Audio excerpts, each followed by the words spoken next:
Hey, welcome back. This was the last slide we saw in part 1 of genetics, and we are moving on to part 2. A lot of terminology. So chromosomes are those giant molecules that have made up of DNA, and they're wrapped around histone balls. And we said there are genes on there. Where a gene occurs, a gene is the code that codes for a particular protein. Where that gene occurs, it's always on the same place on a particular chromosome. So if it's always on the short arm of chromosome 22, then that's where you're always going to look for that particular gene. That's where it is. Its location. It's referred to as a locus. Latin plural is loci or loci. As you know, a gene that codes for a protein, they come in different versions. Change the letters a little bit, you get blue eyes. Change the letters a little bit, get brown eyes, that kind of thing. So those different versions, those are referred to as alleles. And so an individual person will either have 2 of the same allele, or they can have 2 different alleles, but they can't have more than that, an individual person. In the population, there may be 10 different alleles for that gene, but an individual person can have 1 or 2. The genotype, that refers to the versions of the gene that the individual has. It's the DNA sequence for that person. And then what we actually see, like for example, if we're talking about eye color, somebody could have a genotype where they have 2 different alleles. For eye color, they have blue and brown, but what is visible, what is physically visible, this is the phenotype of the individual. So for example, I have brown eyes, but genotypically, I also have information for lighter colored eyes, but I don't show it externally.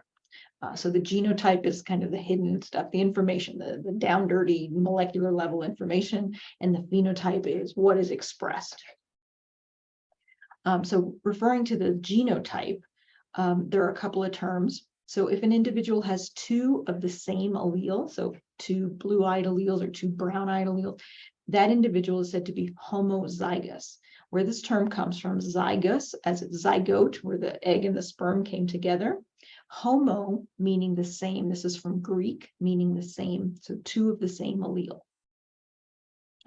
And on the 2 chromosomes that are the same kind of chromosome. So if I got chromosome 1 from dad and chromosome 1 from mom, those 2, that pair, that's a homologous pair of chromosomes. Like if you have chromosome 1 and chromosome 6, those are not homologous. They're not the same chromosome.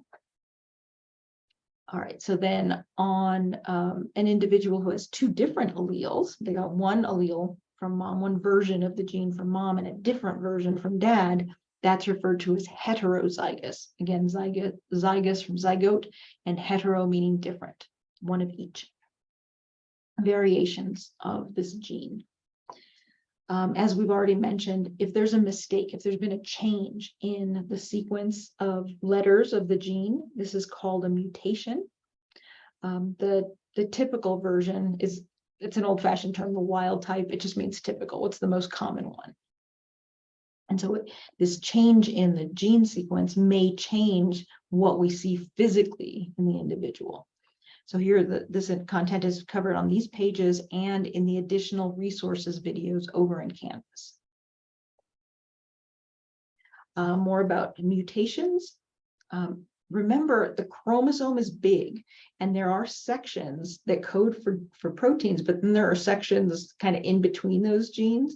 And so if you have a mutation that's kind of in between genes, may not have a big impact.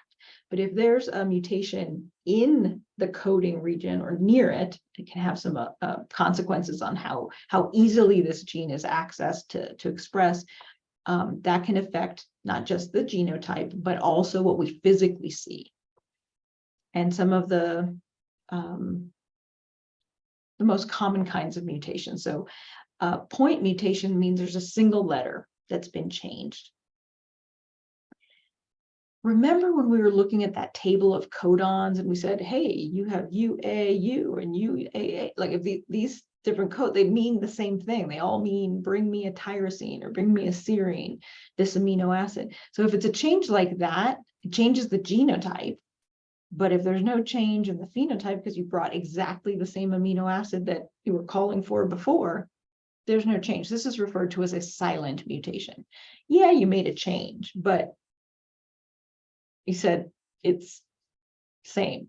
I'll give you an example. The name John, John, if there's a mutation in the letters, writing this letter, you leave out the H, it's still pronounced John. Yeah, it's a change in the spelling, but same word. Okay, missense would be if you change a letter and you actually got a change in the amino acid. That's known as a missense mutation. An example of this would be sickle cell disease. There's a change in the hemoglobin, the sequence, the hemoglobins, and it's a very specific one. It's in the 6th position. Which amino acid is in the 6th position? And if it changes from this to this, that's sickle cell disease. Okay, and then, the last one, nonsense mutation. This is where you got a mutation. I showed you this one where you changed from a tyrosine to a stop codon.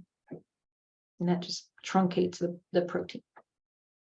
Okay, a frame shift mutation is when you put in an extra letter or you take out a letter, a deletion or an insertion, and that kind of shifts the frame because you're supposed to be reading 3 letters at a time. And if you drop a letter out or put in an extra letter, that's going to shift the frame. And so anything after that, sometimes those proteins are just garbled, it's just junk, random amino acid sequence. It doesn't have a particular functional shape. Okay, and then there's this other possibility, something called Huntington disease, which you've probably all heard of. This is a disorder that affects the nervous system, but it affects it later in life generally. There is a trinucleotide repeat. All of us have it, but all of us have 20 versions, 20 repeats or so of this 3-letter sequence in the gene. But when that repeat gets copied and copied and copied, and you end up with 35 repeats or 50 repeats, that's a problem. And then the protein that's coded for by that gene is not functional anymore.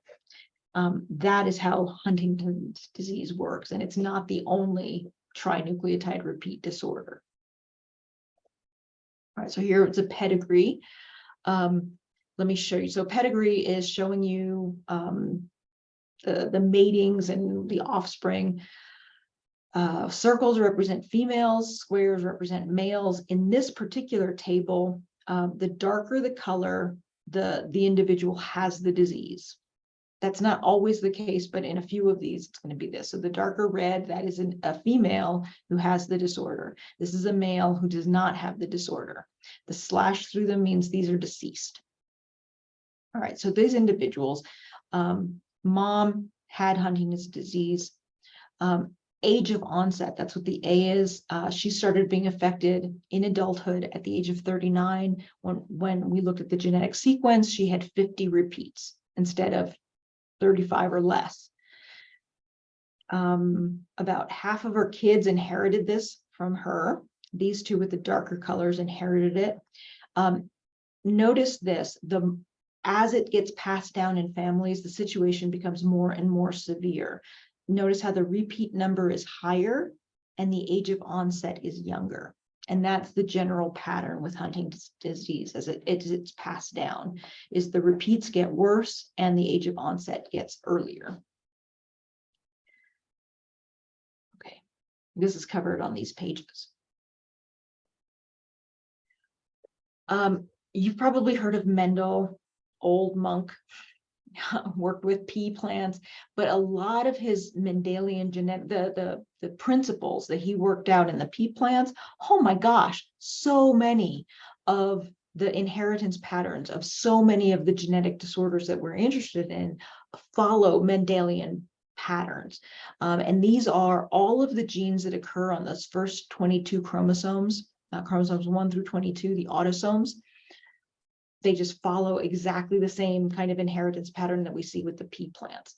So we'll talk about autosomal inheritance. That means the gene occurs on one of those 22 chromosomes.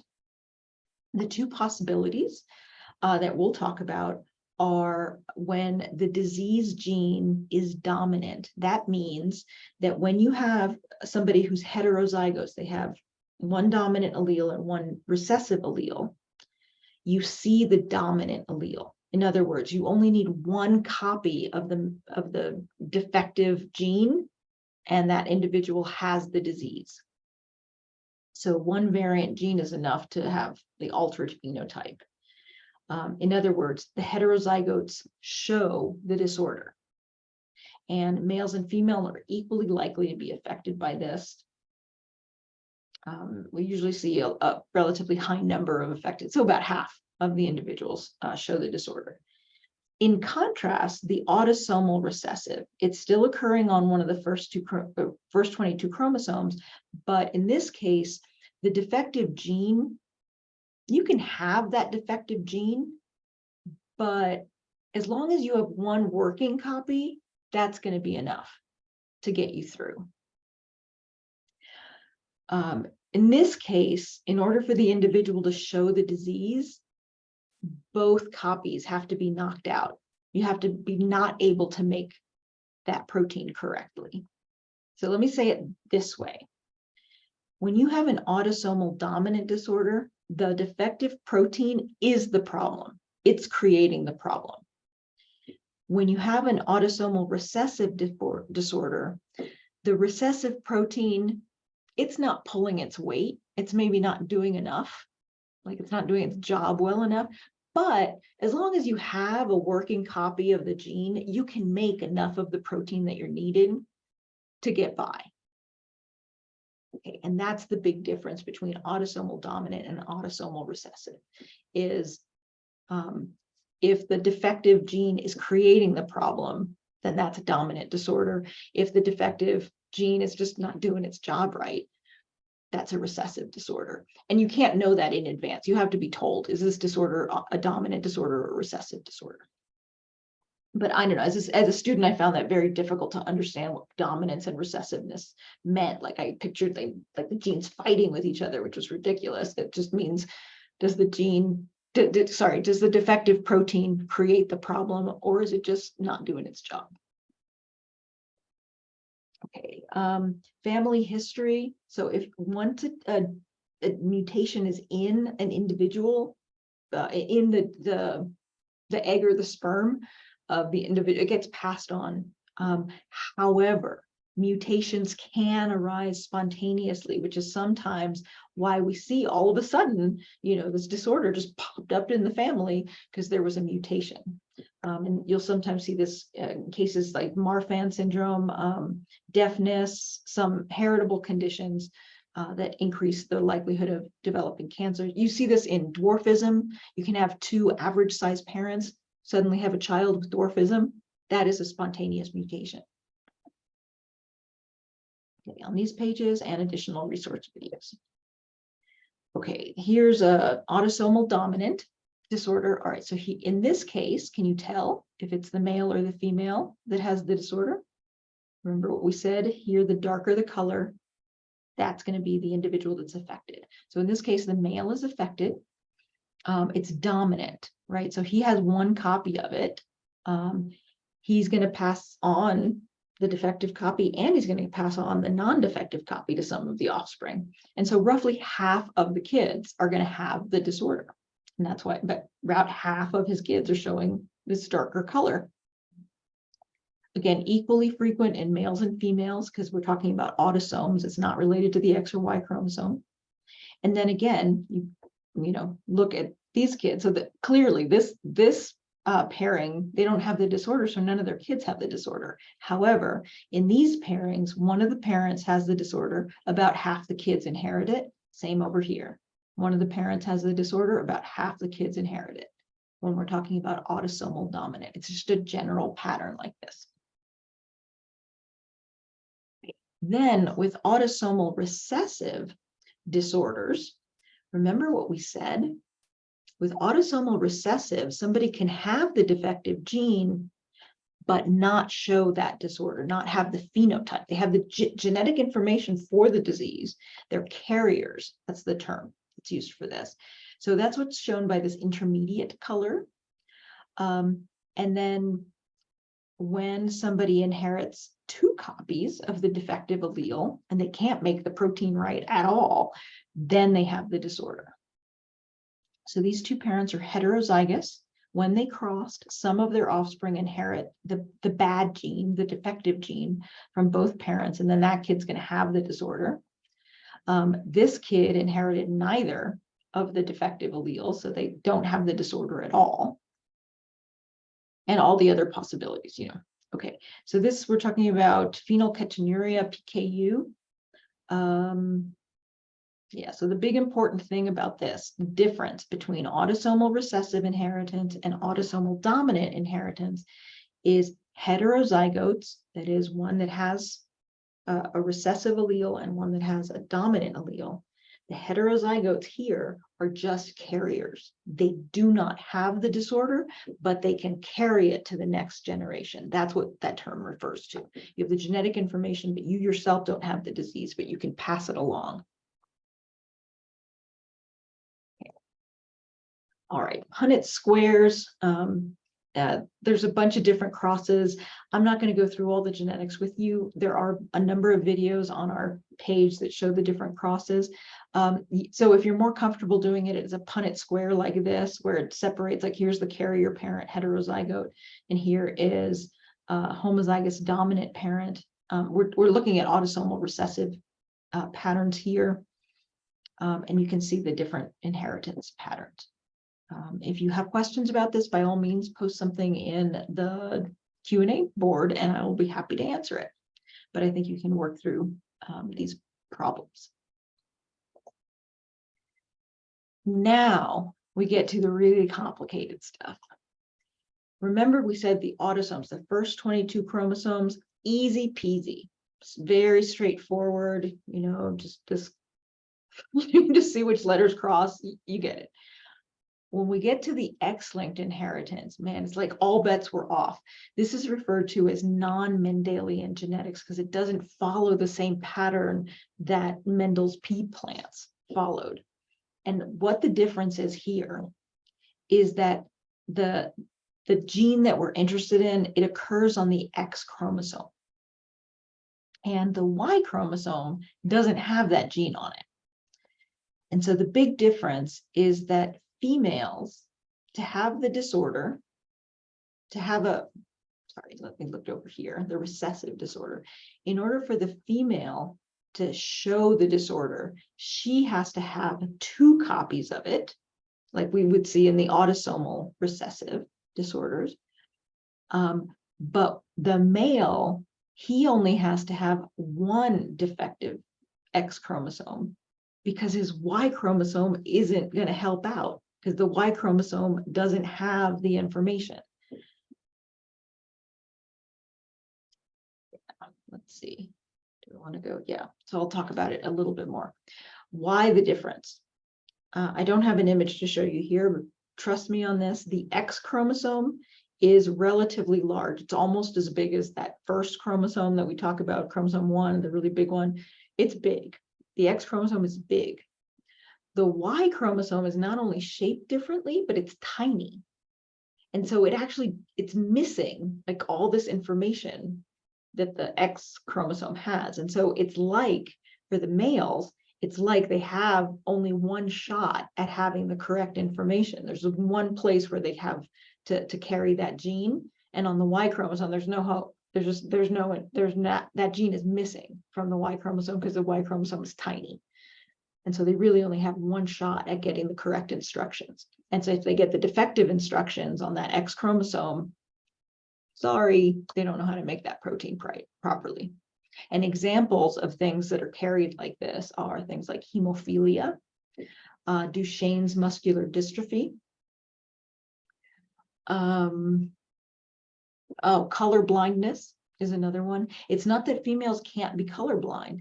It's that if the female inherits the colorblind gene from her dad, as long as she got the correct instructions from her mom, she's okay. She can still see the difference between red and green. But if she inherits the colorblind gene from her dad and from her mom, then she will be colorblind, where her brother just needed to inherit the one copy and he's colorblind. Okay, I'll let you work through the Punnett squares. And then there's two more terms I need to introduce, and those are penetrance and expressivity. There's variability, of course. These terms are easily confused with each other, and so I'm going to give you a quick and dirty way to try to remember the difference between them. The term penetrance refers to how likely the individual who has that defective gene, how likely are they to show any sign of disease? So I think of it as present or absent the disease. It's either they either have it or they don't have it.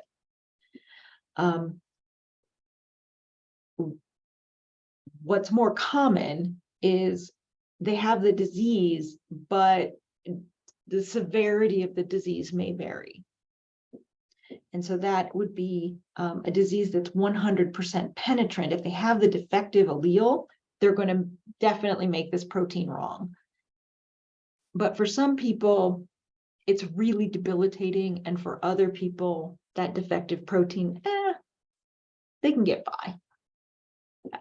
And so an example of a disease that is 100% penetrant, every single person who has this defective chloride ion channel, this transporter, chloride ion transporter, if that's defective, they've got cystic fibrosis. But some people, the manifestation of the disease is very pronounced. They have chronic infections. They're completely debilitating. They might not even survive childhood. In other people, the disorder, the symptoms that they have might be more related to digestive system rather than all the respiratory disease, all of the respiratory infections that we associate with cystic fibrosis. So that's the difference. Penetrance is disease or no disease. Expressivity is definitely disease, just depends how bad it is. Okay, and that is the end of part 2. See you over in part 3.